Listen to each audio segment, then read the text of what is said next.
নমস্কার, শুভ সন্ধ্যা। আজকে শনিবার 14ই সেপ্টেম্বর 2024। বাকচক্রের নতুন পথ চলা বিবেকানন্দ ঘরে ঘরের আজকে 175তম 175th সাপ্তাহিক ধারাবাহিক বক্তৃতামালায় আপনাদের সকলকে সাদর অভ্যর্থনা ও আমন্ত্রণ জানিয়ে আমাদের অনুষ্ঠান শুরু করছি। আজকে সত্যি বলতে কি গায়ে একটু শিহরণ দিচ্ছে যে আমরা দেখতে দেখতে 175টা শনিবার কাটিয়ে দিলাম। কৃতিত্ব অবশ্য সম্পূর্ণ তরুণ গোস্বামী অর্থাৎ আমাদের যিনি প্রধান বক্তা তাঁরই কৃতিত্ব, কিন্তু তবু বাকচক্র হিসেবে আমার ভাবতে বা অল্প একটুখানি গর্ববোধ করতে বোধহয় কোনো দ্বিধা নেই যে আমরা সবাই এইটা নিয়ে অত্যন্ত আনন্দিত যে অ্যাটলিস্ট যে করে হোক স্বামী বিবেকানন্দকে ক্ষুদ্র হলেও অল্প করে সবার মধ্যে একটুখানি প্রচার করার প্রয়াসে আমাদের প্রচেষ্টা এখনও চলছে। আশা করি আপনাদের সকলের আশীর্বাদে সেটা চলবে। সুতরাং আর সময় নষ্ট না করে আসুন আমরা আজকে আমাদের পরিচিত প্রার্থনা সঙ্গীত, যেটা গেয়েছেন আমাদেরই এই বাকচক্রের পরিচালক মণ্ডলীর বয়োজ্যেষ্ঠ সদস্য শ্রী রমেশচন্দ্র বন্দ্যোপাধ্যায়, সেই গানটি শুনে আজকে আমাদের অনুষ্ঠান শুরু করব। অনুষ্ঠানের বক্তা এবং বিষয় অপরিবর্তিত, বিষয় স্বামী বিবেকানন্দের পত্রাবলী এবং বক্তা শ্রী তরুণ গোস্বামী, যিনি আমার পাশেই বসে আছেন। সুতরাং আসুন। আর অবশ্যই পবিত্র সুর এই প্রাণারাম ইউটিউব চ্যানেলের যার হাত ধরে আমাদের এই সম্প্রসারণ চলছে তাকেও ধন্যবাদ জানিয়ে আমাদের অনুষ্ঠান শুরু করছি। ভালো থাকবেন।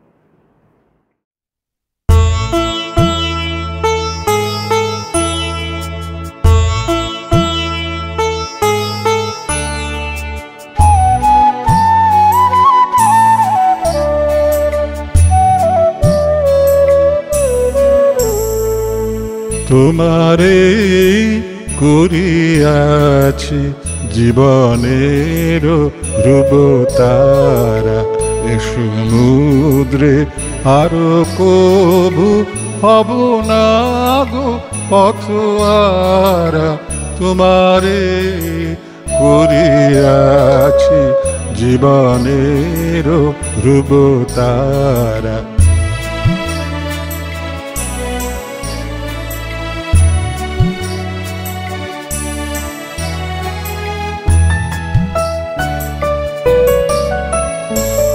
যেথায় আমি যাই না গো তুমি প্রকাশিত থাকো, যেথায় আমি যাই না গো তুমি প্রকাশিত থাকো। অকুল নয়ন জলে ঢালো গো কিরণ ধারা। তোমারে করিয়াছি জীবনের ধ্রুবতারা।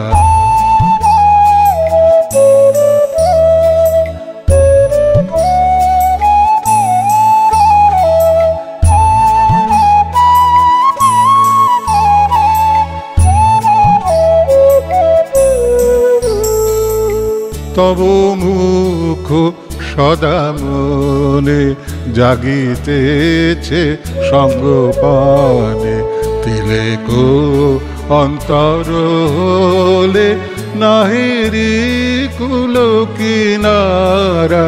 তব মুখ সদা মনে জাগিতেছে সঙ্গপানে, তিলেকো অন্তর হলে নাহেরি কুল কিনারা।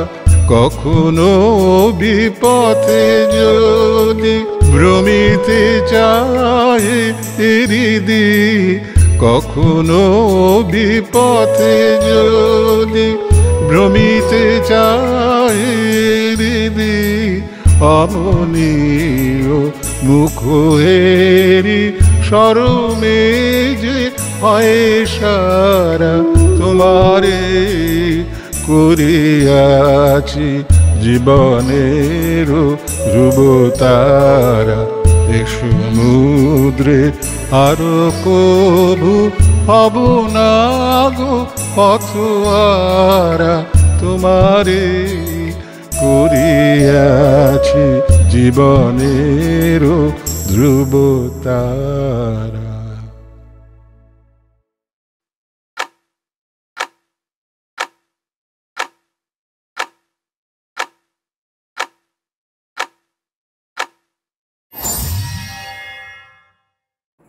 নমস্কার।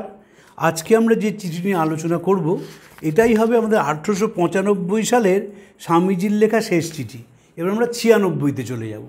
স্বামী রামকৃষ্ণানন্দজিকে লিখছেন, এই চিঠিটা আমি কেন পড়ছি তার কারণ হচ্ছে যে 32 বছর বয়সের বিবেকানন্দ তার গুরু ভাইদের বলছেন যে কী করে কর্মজীবন কাটাতে হবে, এবং শ্রীরামকৃষ্ণের কথা এখানে এসেছে।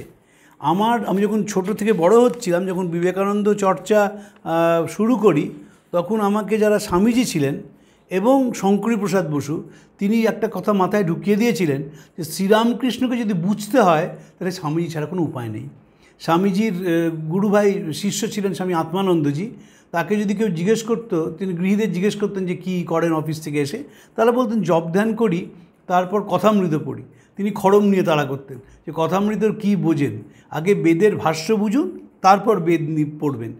তো শ্রীরামকৃষ্ণকে বুঝতে গেলে স্বামী ছাড়া কোনো উপায় নেই। এই কথাটাই অনেকে তো বুঝতেন না, ছেড়ে দিন, স্বামীজি গুরুভাইরাও বুঝতেন না। তারা মনে করতেন যে তিনি বেঁচে থাকতেই নরেন মানত না, এখন কি করে মানবে। কারণ গুরুভাইরা তার সঙ্গে শ্রীরামকৃষ্ণ যেভাবে কথা বলতেন, স্বামীর সঙ্গে সেভাবে কথা বলতেন না, অন্যভাবে কথা বলতেন।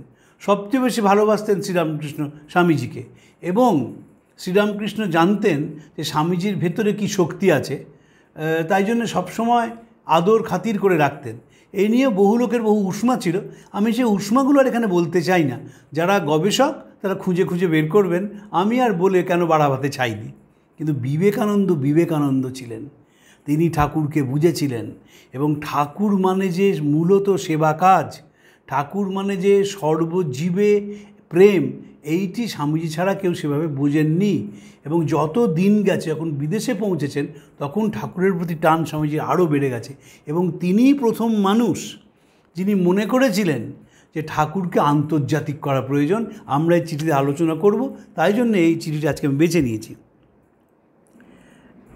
স্বামীজি কর্ম সম্বন্ধে বলছেন, যে কর্মের দ্বারা আত্মভাবের বিকাশ হয় তাহাই কর্ম, যার দ্বারা অনাত্মভাবের বিকাশ হয় তা অকর্ম। শুনেছেন এই ডেফিনেশন কোথাও কারোর কাছে? শুনেননি। গীতায় শ্রী ভগবান এই ডেফিনেশন দেননি কর্মের, কিন্তু স্বামীজি বলছেন যে কাজের মধ্যে দিয়ে সেলফ কনফিডেন্স বেরিয়ে আসে সেটা হচ্ছে কর্ম, আর যা বেরোয় না তা হচ্ছে অকর্ম। এবং সেলফ কনফিডেন্স মানে আমি খুব পরীক্ষায় নম্বর পেলাম, সেই সেলফ কনফিডেন্স না। সেলফ কনফিডেন্স মানে সেলফ কম্পোজড। যে মানুষ প্রকৃতির সঙ্গে নিজেকে মিলিয়ে নিতে পারে তাকে আত্মভাব বলা হয়। Pope John Paul the second, তিনি মহাপণ্ডিত ছিলেন। তার একটি অসাধারণ লেখা আছে এডুকেশনের ওপর। তিনি সেখানে বলছেন, education seems to acquaint a person with himself, the highest realization is a realization of God in every being. এই যে Pope John Paul the second, তার তিনি প্রচুর প্রবন্ধ লিখেছেন। একটি প্রবন্ধের একটি অংশ বললাম, তো সেইখানে স্বামীজি সেটাকে কর্ম বলছেন। অতএব ব্যক্তিগত, দেশগত এবং কালগত কর্মের সাধন। তারপরে যে কথাটা বলছেন সেটা সাংঘাতিক। যজ্ঞাদি প্রাচীনকালে উপযুক্ত ছিল, তথা যাত্রাদি কর্ম আধুনিক সময়ের জন্য তাহা নহে। ব্যাস, এই কথাটা বললে তো লোকে বাজ ভেঙে পড়বে মাথায়। যে তার মানে যে যা যজ্ঞাদি হচ্ছে, স্বামীজি বলছেন এগুলো প্রাচীনকালে ঠিক ছিল। কেন ঠিক ছিল এ কথা কে বলতে পারে? যিনি অ্যানালাইজ করেছেন। আপনি যে এখন যজ্ঞ করবেন, প্রথম কথা, যারা যজ্ঞে উপস্থিত আছেন তারা 90% সংস্কৃত জানে না, একটা মানে জানে না। এবং যেহেতু সমাজ পার হয়ে গেছে, তাই ওইভাবে যজ্ঞ করা সম্ভব নয়। আপনার যদি অর্থ থাকে তাহলে আপনি খুব জাঁকজমক করে যজ্ঞ করতে পারেন, একটা অসাধারণ আপনি যজ্ঞের স্থল তৈরি করতে পারেন, কিন্তু সেই যজ্ঞ কোনো দিনই 2000 বছর পুরনো যজ্ঞ হবে না, কারণ সময়টা পাল্টে গেছে। তো প্রত্যেক যুগে সময় পাল্টায়। ইদানিংকালে বহু বিয়ে হচ্ছে, সেই বিয়েতে যে হোম করা হয় সেটা একটা অদ্ভুত, সেখানে একটা কন্টেনার রয়েছে, সেটা এমন করা হয় যেন ছাইটা মাটিতে না পড়ে। যুগ পাল্টে যাচ্ছে বলে। আপনাকে তো যুগোপযোগী, বিবেকানন্দের এটাই তো বৈশিষ্ট্য যে প্রত্যেকটা জিনিস হবে হচ্ছে একেবারে যুগোপযোগী। স্বামীজি অসাধারণ একটি কথা বলেছিলেন, if a religion can't help man wherever he stands, wherever he may be, it is not of any use. It will remain a theory for the chosen few. Swamiji chosen few এর জন্য কথা বলতেন না, যাতে সব মানুষ বুঝতে পারেন, তার জন্য সেটি ছিল তার কথা। তারপর বলছেন রামকৃষ্ণ অবতারের জন্মদিন থেকেই সত্যযুগ শুরু হয়েছে। রামকৃষ্ণ অবতারে জ্ঞানরূপ অসি দ্বারা নাস্তিকতা রূপ ম্লেচ্ছ নিবহ ধ্বংস হইবে এবং ভক্তি ও প্রেমের দ্বারা সমস্ত জগৎ একীভূত হইবে। রামকৃষ্ণের জন্য বলছেন যে সমস্ত জগৎ একীভূত হইবে। অপিচে অবতারের রজগুণ অর্থাৎ নাম যশাদির আকাঙ্ক্ষা একেবারেই নাই, অর্থাৎ তাঁর যে উপদেশ গ্রহণ করে সেই ধন্য, তাহাকে মানে বা নাই মানে ক্ষতি নাই। কেউ বলতে পারবে নিজের গুরু সম্বন্ধে যে তাঁর উপদেশটা মানুক, তাকে মানুক আর নাই মানুক? এইটাই তো স্বামীজির বৈশিষ্ট্য। অন্য কেউ যদি তার গুরু বন্দনা করতেন তাহলে 30 বার তার মধ্যে গুরুর নাম দিতেন। আরাত্রিক ভজনে নাম নেই, কিন্তু প্রত্যেকটি শিষ্যর গুরুর কাছে যে প্রার্থনা সেইটির আকুতি রয়েছে। বঞ্চন কামকাঞ্চন অতি নিন্দিত ইন্দ্রিয় রাগ, ত্যাগীশ্বর হে নরবড় দেহপদে অনুরাগ। তারপর বলা হচ্ছে সম্পদ তব শ্রীপদ ভব গোষ্পদ বাড়ি যথায়। এইসব কথাগুলো তো একেবারে শিষ্যগুরুকে বলছে, কিন্তু নাম নেই। কেন? স্বামীজি মনে করেছিলেন যে মুহূর্তে নাম বলা হবে সেই মুহূর্তে বহু মানুষ হয়তো সেটা মানবেন না। যখন ক্রিস্টোফার ইশারুড শ্রীরামকৃষ্ণের ডিসাইপলস লিখছেন, সেইখানে তিনি এই ভাবটি তুলে ধরে বলছেন, this is the story of A phenomenon, I shall start by calling him simply that rather than holy man, sage, mystic or avatar. These are all mixed words with mixed emotions which may attract some readers, repel others. আমি যদি বলতাম অবতার, অনেকে বলতেন অবতার নয়, তাহলে কি বলেন? This is the story of A phenomenon. প্রকৃতির মধ্যে যখন এমন কিছু ঘটে যেটিকে সঠিক ভাষায় প্রকাশ করা যায় না, তাকে ফেনোমেনন বলা হয়। শ্রীরামকৃষ্ণ হচ্ছেন তাই। মিস্টিক বললে বলতো না মিস্টিক নন, কে বলেছে তিনি মিস্টিক? অবতার বললেও বলতো না, দেখো এই তো এর অবতার এসে গেছে কোথায়, তার নাম তো অবতারের মধ্যে নেই, তাই তিনি ফেনোমেনন। অসাধারণ গ্রন্থ শ্রীরামকৃষ্ণ অ্যান্ড হিজ ডিসাইপলস, সেখানে বলছেন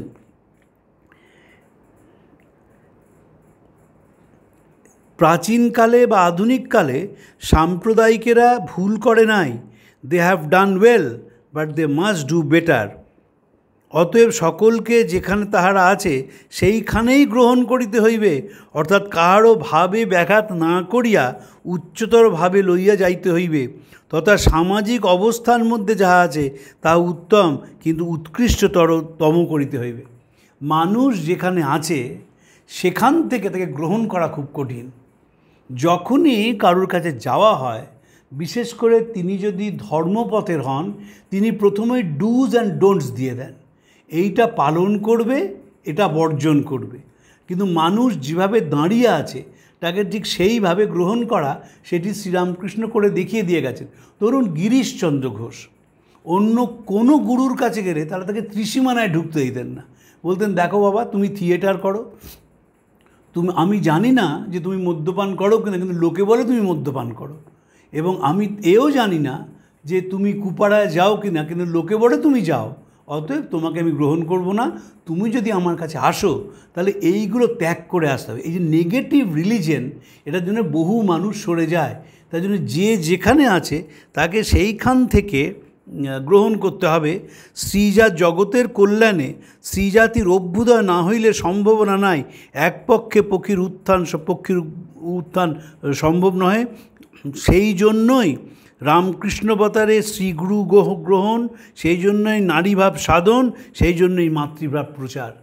মনে রাখতে হবে এই কথাগুলো যখন বলছেন স্বামীজি, তখন কিন্তু 32 বছর বয়স। 32 বছর বয়স গুরু ভাইকে লিখছেন, সেই জন্যই আমার শ্রীমঠ স্থাপনের জন্য প্রথম উদ্যোগ। উক্ত মঠ গার্গী, মৈত্রী এবং এবং তদপেক্ষা আরও উচ্চতর ভাবাপন্না নারীকুলের আকার স্বরূপ হইবে। এই যে শ্রীমঠ স্থাপন করতে হবে সেটি 1895 সালে ভেবেছেন। 1954 সালে শারদমঠ তৈরি হয়। একজন বিখ্যাত সন্ন্যাসী মহারাজ, তিনি ভাইস প্রেসিডেন্ট ছিলেন, তিনি প্রশ্ন করেন রামকৃষ্ণ মিশনে যে কেন শ্রীমঠ হচ্ছে না। যখন সদুত্তর কেউ দিতে পারেন না, তিনি কলকাতা থেকে চলে গিয়ে বেলুড় মঠ ছেড়ে কন্যা গুরুকুল প্রতিষ্ঠা করেন ঝাড়গ্রামে, এবং ঝাড়গ্রামের রাজা তাকে ছোট্ট একটি জায়গা দিয়েছিলেন। এখন সেটি একটি বিশাল প্রতিষ্ঠানে পরিণত হয়েছে, এবং সেইখানে যদি যাওয়া যায় দেখা যাবে যে স্বামী সর্বানন্দজি, তাদের জীবনী পড়া যায়, তিনি অসাধারণ সন্ন্যাসী ছিলেন। রামকৃষ্ণ মিশনের আমি জানি না বাকচক্রে কোনোদিন বলতে পারবো কি না, যারা স্বামীজির শিষ্য ছিলেন তারপরে যারা এসেছেন তাদের নিয়ে ব্যাপক আলোচনা হওয়ার প্রয়োজন। যেমন স্বামী জ্যোতিষ্বরানন্দজি, যেমন স্বামী সর্বানন্দজি, এবং যেমন আমাদের কালে স্বামী শ্রীধরানন্দজি, আমাদের আলোচনার প্রয়োজন আছে। কেন প্রয়োজন আছে? কারণ এরা যে কথাগুলি বলে গেছেন স্বামীজি সম্বন্ধে সেগুলো দৃষ্টান্তমূলক। আমি আজকে শ্রীধরানন্দজি নাম একটু বললাম, আমি পরের দিন যে বিষয় নিয়ে আলোচনা করব ভেবেছি সেখানে অনেক ইলাবোরেটলি বলবো, এবং এগুলো আমাদের পড়া উচিত বলে মনে হয়।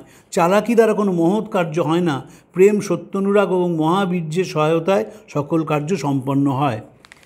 এরপরে আমি যেখানটা নিয়ে বলবো সেটি হচ্ছে খুব সাংঘাতিক কথা। স্বামীজি লিখছেন, তিনি কি শুধু ভারতের ঠাকুর? এই সংকীর্ণভাবের দ্বারাই ভারতের অধঃপতন হয়েছে। তার বিনাশ না হলে কল্যাণ অসম্ভব। আমার যদি টাকা থাকিত তোমাদের প্রত্যেককেই পৃথিবী পর্যটনে পাঠাতাম। কোন থেকে না বেরোলে কোনো বড় ভাব হৃদয় আসে না। ক্রমে দেখা যাবে প্রভুর ইচ্ছা সকল বড় কাজ ধীরে ধীরে হয়। দুটো জমির কথা ভুলবে না, এবং তোমাদের মধ্যে কে এই কার্যের ভার লইবে তা লিখিবে। অফিস গিরিশ ঘোষ ও অতুলের সহিত পরামর্শ করিবে, জমি আমার নামে খরিদ করিবে। অর্থাৎ মোট কথা এই অর্থম অনর্থম যার হাতে থাকিলে কারুর মনে ঈর্ষা হবে না, তার হাতে থাকা ভালো। তিনি বলছেন যে ঠাকুরকে ছড়াতে হবে। রবীন্দ্রনাথ তার যে নোবেল প্রাইজ অ্যাকসেপ্টেন্স স্পিচ দিয়েছিলেন 1921 সালে স্টকহোমে, সেখানে বলছেন যে পাশ্চাত্যের মানুষ প্রাচ্যের মানুষকে সন্দেহ করল, এবং প্রাচ্যের মানুষও তাদের নিল না। ফলে কি হলো, সভ্যতা যেখানে পৌঁছানো উচিত ছিল সেখানে পৌঁছাতে পারল না। সকলেরই মনে হয়েছে যে ঠাকুরকে আবার বিদেশে কি বলা হবে, কারণ বিদেশ বলতেই আমাদের একটা ধারণা ছিল যে ওখানে কোনো সভ্য মানুষ বাস করে না, ওরা স্নান করে না, ওরা অখাদ্য কুখাদ্য খায় ইত্যাদি ইত্যাদি। এবং বেড়াল চোখ, এই যে নীল চোখ হলে বেড়াল চোখ বলা হতো, এইগুলো আমরা এড়িয়ে গেছি। এবং ওরাও যেহেতু ভারতবর্ষের মানুষের স্বাধীনতা নেই, দারিদ্র আছে, শিক্ষা নেই, সব মনে করতো। স্বামীজি সেই ব্যাকগ্রাউন্ডে বলছেন যে ঠাকুরকে, তিনি কি শুধু ভারতের ঠাকুর? এই সংকীর্ণ ভাবের দ্বারাই ভারতের অধঃপতন হয়েছে। স্বামীজি বারবার বিশ্বাস করেছেন যে ভারতবর্ষ কিছুতেই ওপেন আপ করতে পারেননি। ভারতবর্ষে কিন্তু কম পর্যটক আসেননি। ধরুন ইউএন সাং এসছেন, ফা হিয়ান এসছেন, স্যার টমাস রো এসছেন, অনেকে এসছেন, কিন্তু ভারত থেকে কেউ যাননি। আপনি যদি হর্ষবর্ধনের রাজত্বকাল পড়েন, ফা হিয়ানের লেখা পড়েন বা ইউএন সাংয়ের লেখা পড়েন, অবাক হয়ে যেতে হয় যে কী অসাধারণ ব্যবস্থা, বইগুলো তো পাওয়া যায়, কী অসাধারণ ব্যবস্থা ছিল, কী তাদের কর্মপদ্ধতি ছিল, মানুষের মধ্যে কত সুন্দর মেশামেশি ছিল, সভ্যতা কতখানি এগিয়ে গিয়েছিল, সমাজ ব্যবস্থা কী সুন্দর ছিল, তারা লিখেছেন। কিন্তু অতীশ, শ্রীজ্ঞান, দীপঙ্কর ছাড়া কেউ দেখবেন বিদেশে যাননি, কারণ আমরা মনে করেছি যে আমরা কনফাইন্ড থাকবো। স্বামীজি একটি অপূর্ব কথা বলেছিলেন। প্রথমবার ফিরে এসে স্বামীজিকে জিজ্ঞেস করা হয়েছিল যে আচ্ছা আপনি তো ওদেশ দেখেছেন, এদেশ দেখেছেন, দুটোর মধ্যে তফাৎ কী? স্বামীজি বলেছিলেন যে ওদেশে কোনো প্রতিভা দেখলাম নেই, কিন্তু প্রতিষ্ঠানগুলো বড় সাংঘাতিক। আমাদের দেশের প্রতিষ্ঠান নেই বলে প্রতিভা ঘরে ঘরে নষ্ট হয়। ওরা রাংকে একদম সোনায় মুড়ে রাখে, আমরা কোহিনূরকে নেতায় মুড়ে রেখে দিই। আমরা সারা জীবন বিশেষ, ধরুন আমি বারবার মনে করি যে ভারতবর্ষের যারা হিন্দুস্তানি ক্লাসিক্যাল মিউজিক, ধরুন আলাউদ্দিন খাঁ সাহেব, রবিশঙ্করজি, আলী আকবর খাঁ, এরা যদি ফিলোসফিটা পড়তেন না, এরা তো অসাধারণ বাজিয়েছিলেন, এ বিষয়ে কোনো সন্দেহ নেই। যদি ফিলোসফিটা বোঝাতে পারতেন তাহলে ও দেশের মানুষ এনথ্রল্ড না, ম্যাড, পাগল হয়ে যেত। এই যে প্রত্যেক ক্ষণকে ধরে একটি রাগ, তো ঋষি বানিয়েছেন, প্রত্যেকটা ক্ষণের একটা এক্সপ্রেশান, দিনে একরকম, দুপুরে একরকম, বিকেলে একরকম, সন্ধ্যায় একরকম, রাতে একরকম। এ তো ভারতবর্ষেরই ছিল। ভারতবর্ষের মতন এই রকম একটি রিচ সিভিলাইজেশন, এত উন্নত, কল্পনা করা যায় না। আমি সেদিন একজনকে বলছিলাম যে আমরা তো লক্ষণ, সিমটম, সিম্বল এই দেখলে তো বিদেশের দিকে তাকিয়ে থাকি। আমাদের দেশে ঋষিরা যে লক্ষণ সম্বন্ধে বলে গেছেন, অকল্পনীয়, যে এই রকম লক্ষণ হলে তার এই রকম ব্যবহার হতে পারে। তার মানে তারা সামনে থেকে দেখেছিলেন। পাশ্চাত্যে অনেক বড় বড় স্ট্যাচু আছে, বিভিন্ন দেশে আছে, ইউরোপে আছে, আমেরিকা আছে। কারুর পক্ষে আরেকটি কোণারক করা সম্ভব নয়, কারণ পাশ্চাত্যের স্ট্যাচু মানে যেগুলো হিউজ, আপনি হিউজ স্ট্যাচু দেখছেন। আর কোণারকে হচ্ছে ছোট্ট একটা মূর্তি, এমন তার স্পেসিফিকেশান দেখে অবাক হয়ে যেতে হয়। পুরো জীবনের ঘটনাবলী বলছেন কোণারকের মধ্যে দিয়ে, খাজুরাহের মধ্যে দিয়ে। বা যদি আমরা পশ্চিমবঙ্গে হুগলির টেরাকোটা দেখি, দেখবার মতো টেরাকোটা, সেখানে যে রাধাকৃষ্ণের জীবন কাহিনী নিয়ে ওই ছোট্ট মূর্তির মধ্যে যা বলা রয়েছে সেটি অসাধারণ। রবীন্দ্রনাথ আইনস্টাইনকে লিখেছিলেন হিয়ার, কোণারক সম্বন্ধে, here the voice of stone has silenced voice of men. কেন বলছেন তিনি? দেখবেন যদি খুব মন দিয়ে দেখা যায়, আমি কোণারকে বহুবার গেছি, আমি একটা মূর্তির কথা শুধু উল্লেখ করছি। রাজা ঠিক করলেন যে যতক্ষণ না মন্দিরটা সম্পূর্ণ হচ্ছে ততক্ষণ কোনো রাজমিস্ত্রি বাড়ি যেতে পারবে না।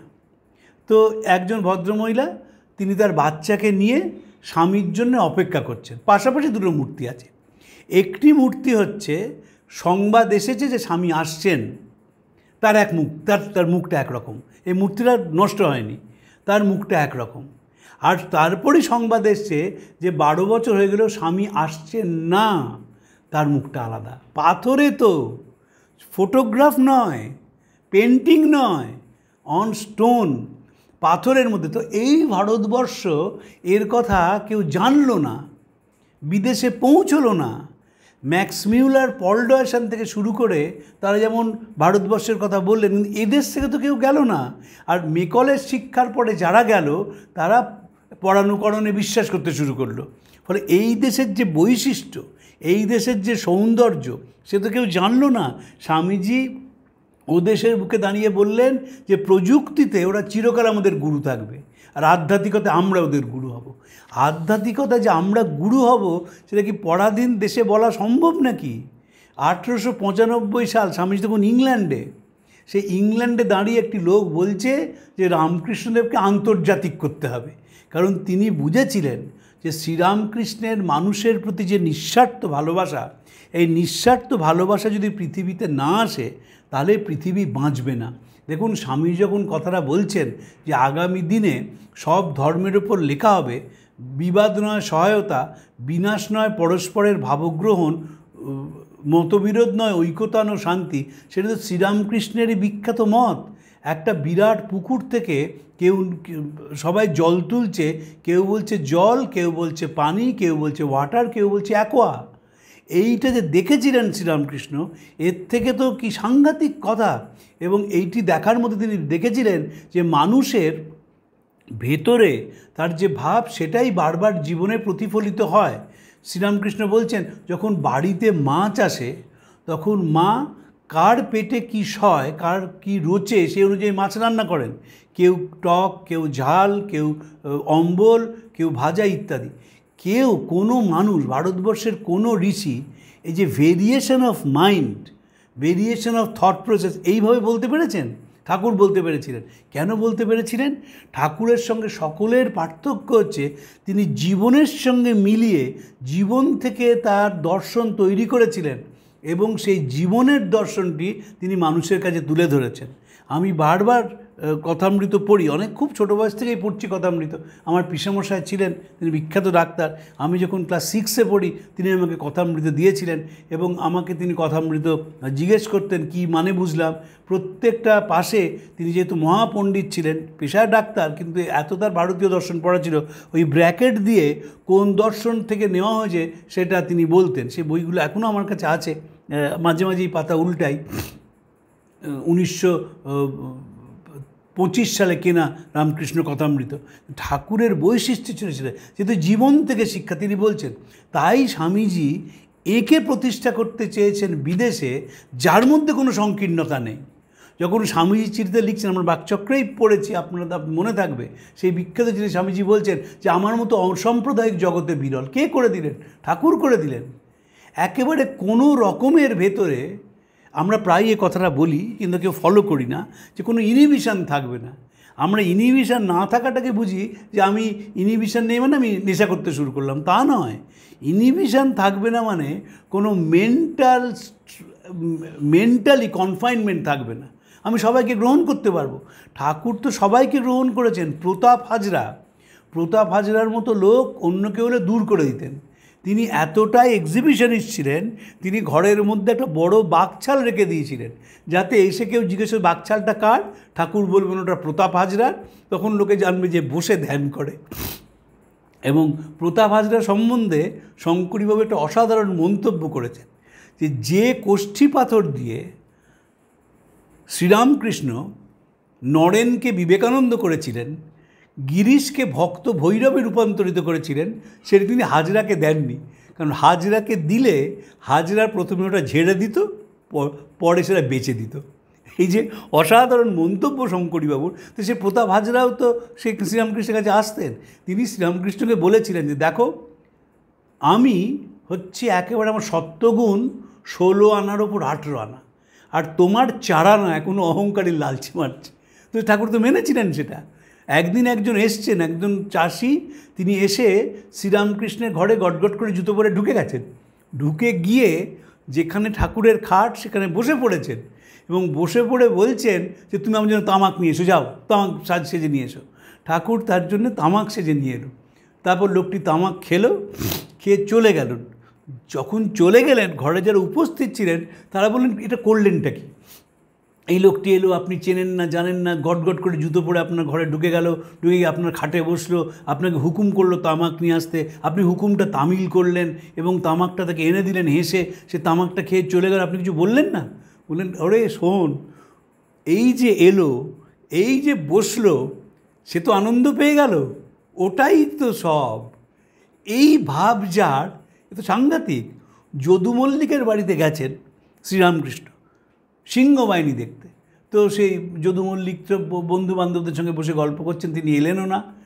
তার মার কাছে শ্রীরামকৃষ্ণ জোর করে বাতাস এবং জল চেয়ে নিলেন। তারপর গাড়িতে উঠতেই সবাই বললেন যে আপনার কেন এলেন?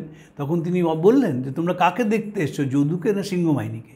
এই যে প্র্যাকটিক্যাল অ্যাপ্রোচ টু লাইফ, এইটি শ্রীরামকৃষ্ণের বৈশিষ্ট্য। স্বামীজি এই কথাই বারবার বলতে চেয়েছেন যে এমন মানুষ যিনি রক্তমাংসে ঘুরে বেরিয়েছেন, যার মধ্যে কোনো রকমের সংকীর্ণতা নেই, যার মধ্যে কোনো রকমের ওরা আমরা নেই। শ্রীরামকৃষ্ণ যেভাবে বাংলার রঙ্গমঞ্চের মানুষদের গ্রহণ করেছেন, শুধু গিরিশ ঘোষকে তো নয়, দানাকালীকে গ্রহণ করেছেন, অমৃতলা তার কাছে যেতেন, তারপর আপনার বিনোদিনী তো গেছেনই। এই যে এইসব মানুষদের তিনি আপন করে নিয়েছেন। বিনোদিনীকে তো তিনি বলতেই পারতেন যে যাওয়ার দরকার নেই, আমি থিয়েটার দেখতে এসেছি, থিয়েটার দেখলাম, একজন মহিলা অভিনয় করেছেন, ঠিক আছে চলে গেলাম। কিন্তু তা তো গেলেন না, তিনি সেখানে পৌঁছালেন এবং আশীর্বাদ করলেন, মা তোমার চৈতন্য হোক। এবং প্রকৃতি, বিশ্ব চরাচর, তার যে নারীর মধ্যেই সবচেয়ে বেশি প্রকাশ, এইটি শ্রীরামকৃষ্ণ বিশ্বাস করতেন, স্বামীজির মধ্যে ঢুকিয়েছিলেন। স্বামীজি বিদেশ থেকে চিঠি লিখছেন যে এদেশের মেয়েরা, এদের মনগুলো হিমালয়ের চূড়ার মতো পবিত্র, এরা কলেজে প্রফেসরি করছে, বাজার হাট করছে, আবার পা থ্যাবড়ানি দিয়ে বসে আমার নখ কেটে দিচ্ছে। আমি এদের পোষ্যপুত্র। আর তোরা কি বললি? তোরা বললি নারী নরকের দ্বার, ঈশ্বরকে গোপীবাজিতে ভোলেন? তবে একটা ভালো কাজ করেছিস, আর 7 বছরের মেয়ের সঙ্গে একটা 70 বছরের বুড়োর দুম করে বিয়ে দিয়ে দিয়েছিস। তো এই যে নারী জাগরণ, এইটি শ্রীরামকৃষ্ণ দেখিয়ে গেলেন। সারা পৃথিবীতে শ্রীরামকৃষ্ণ ছাড়া কেউ দেখবেন কখনো স্ত্রীকে গুরুরূপে গ্রহণ করেননি, কখনো নারীকে গ্রহণ করেননি গুরুরূপে।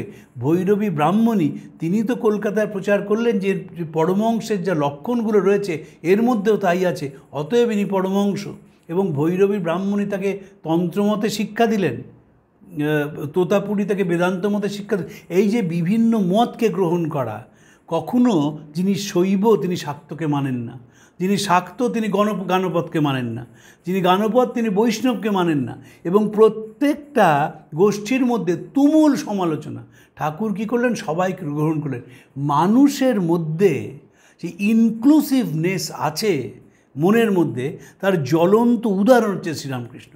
এবং তাকেই স্বামীজি বলেছেন যে আন্তর্জাতিক করবেন। এই প্রসঙ্গে একটি কথা বলে রাখি, জগদীশচন্দ্র বসু তিনি একটা চিঠি লিখেছিলেন রবীন্দ্রনাথকে। সেখানে বলছেন যে আমি তোমাকে বীরভূমের ভূত হয়ে থাকতে দেব না, আমি তোমাকে আন্তর্জাতিক করে থাকব। যখন নিবেদিতা তার কাবলিওয়ালা বইটি অনুবাদ করতে শুরু করেছে, কাবলিওয়ালা তিনি তো অনুবাদ করেছিলেন, এবং সেই অনুবাদ করার পর সেটি রটেনস্টাইন পান অবনীন্দ্রনাথের মাধ্যমে, ইয়েটসকে দেন, তার অন্য কথা হয়ে গেল। কিন্তু যখন অনুবাদ করেন তখন রবীন্দ্রনাথ বারবার জিজ্ঞেস করেছেন যে কে অনুবাদিকা। জগদীশচন্দ্র লেখেন যে অনুবাদিকা নাম প্রকাশে অনিচ্ছুক, তাই নামটা জানালাম না, কিন্তু তিনি খুব যত্ন করে অনুবাদ করছেন। নিবেদিতা অনুবাদ শেষ হয়ে গেলে অলি সেরাবুলকে চিঠি লেখেন যে সবই তো করলাম, কিন্তু যে খোঁকি বলে ডাকা, এবং খুকি বলছেন আর name given lovingly by her father to a daughter, সেই খুকিটা ঠিক মতন অনুবাদ হলো কি না সেটা আমি ঠিক বুঝতে পারছি না, কিন্তু এই যে অনুবাদটা করলেন। এবং রবীন্দ্রনাথকে তখন জগদীশচন্দ্র যখন বললেন, তারপর রবীন্দ্রনাথ অসাধারণ চিঠি লিখেছিলেন, নিজের ঢাক সবসময় নিজে বাজাবে, কারুর হাতে দিও না পাছে ফাঁসিয়ে ফেলে। এটা অসাধারণ একটি মন্তব্য যে আমরা তো সেলফ প্রোপাগ্যান্ডার মধ্যে সবসময় ডুবে যাই এবং এমনভাবে নিজেদের প্রচার করি, সে প্রচারটাই তখন সর্বস্ব হয়ে দাঁড়ায়। তো আন্তর্জাতিক হতে হবে। স্বামীজির মাথায় এটা ঢুকেছিল। দেখবেন এখনও এতদিন পরেও রামকৃষ্ণ মিশন প্রতিষ্ঠার 100 বছরের বেশি সময় পরে পাশ্চাত্যের সেন্টারগুলো কিন্তু নাম বেদান্ত সেন্টার। রামকৃষ্ণ মিশন নাম না, রামকৃষ্ণ মঠ নাম না, বেদান্ত। কেন Vedanta centre? Because Vedanta is eternal truth. Vedanta কোনো ব্যক্তির নয়, বেদান্ত সামগ্রিক, বেদান্ত সর্বজনীন, তাই তার বেদান্ত সেন্টার নাম। অন্য জায়গায় হলে বলতে যে রামকৃষ্ণ মিশন, বলেননি তো, বেদান্ত সেন্টার। এই স্বামীজি চেয়েছিলেন যে ঠাকুরকে ছড়িয়ে দিতে বিশ্বময়, এবং ঠাকুরের ভাব বারবার বলছেন আমার গুরুর নামকে উচ্চারণ করলো কি করলো না কিছু এসে যায় না, কিন্তু তার ভাবটা যেন নেয়। স্বামীজি মনে করেছিলেন জগতে যে সংসারে যে ফ্রিকশন আছে, সমাজে যে ফ্রিকশন আছে, এই ফ্রিকশনটা কমে যাবে যদি আমরা রামকৃষ্ণের পথে যাই। এবং সেটি তিনি বারবার চেষ্টা করেছেন, আমৃত্যু লড়াই করেছেন, তার নামে প্রতিষ্ঠান তৈরি করেছেন, এবং সেই প্রতিষ্ঠান আস্তে আস্তে ফুলে ফলে পরিণত হয়েছে। কারণ যত দিন যাচ্ছে অনেকেই বুঝতে পারছেন যে শ্রীরামকৃষ্ণের কাছে এলে যে শান্তি পাওয়া যায় অন্য কোথাও গেলে পাওয়া যায় না। আপনাদের নমস্কার জানিয়ে আজকে শেষ করছি। প্রাণারাম প্রাণারাম প্রাণারাম প্রাণারাম প্রাণারাম প্রাণারাম কি যেন লুকানো নামে তাই মিষ্ট এত তব না প্রাণারাম প্রাণারাম